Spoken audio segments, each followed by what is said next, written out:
Si vous êtes nouveau sur la chaîne, n'oubliez surtout pas de vous abonner, de partager et de liker la vidéo. On commence.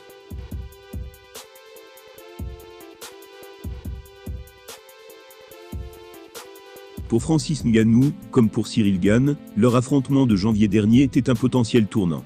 Le Predator s'est imposé à la décision et à la surprise presque générale. Il vient néanmoins de reconnaître qu'il n'avait pas vraiment la tête à ça, au moment de monter dans l'octogone.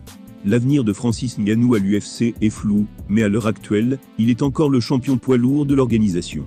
Il possède cette prestigieuse ceinture depuis 2021, mais il n'a eu l'occasion de la défendre qu'une seule fois. C'était face à Cyril Gane en janvier dernier. Depuis, il est à l'infirmerie à cause d'une rupture des ligaments croisés. Si sa rééducation se passe bien, elle prend quand même du temps.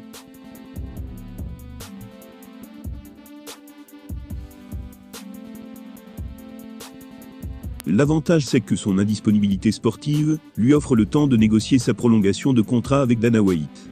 Le Predator n'a plus vraiment le choix suite à la trahison de Tyson Fury, qui va finalement sortir de sa retraite et combattre en boxe.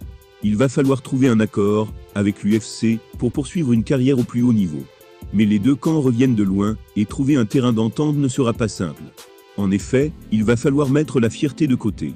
Lors d'un entretien avec GQ France, le champion camerounais a expliqué à quel point les tensions étaient grandes entre lui et son employeur au début de l'année 2022. Visiblement, il était plus concentré sur le système que sur Cyril Gane.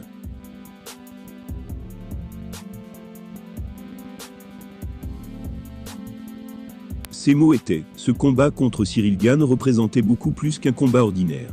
Ce choc était pour moi l'occasion d'affronter et de répondre au système contre lequel je lutte. Ce soir-là, je ne combattais pas vraiment Cyril Gane, mais je combattais surtout le système, avec les contrats et la façon de faire de l'UFC. Les critiques étaient simplement une forme de marketing. Il fallait vendre une histoire, et c'était un peu le gentil contre le vilain. Francis Ngannou peut l'avouer avec le recul, il n'avait pas forcément la tête à Cyril Gane en cette soirée de janvier 2022. Il était plus concentré sur Dana White, l'UFC, et un système qu'il méprise. Cela aurait pu lui jouer des tours, mais ça a finalement été une force. Il savait qu'il ne pourrait pas se faire entendre dans les négociations sans la victoire. Et cette victoire, il est allé la chercher avec les tripes et sans genoux.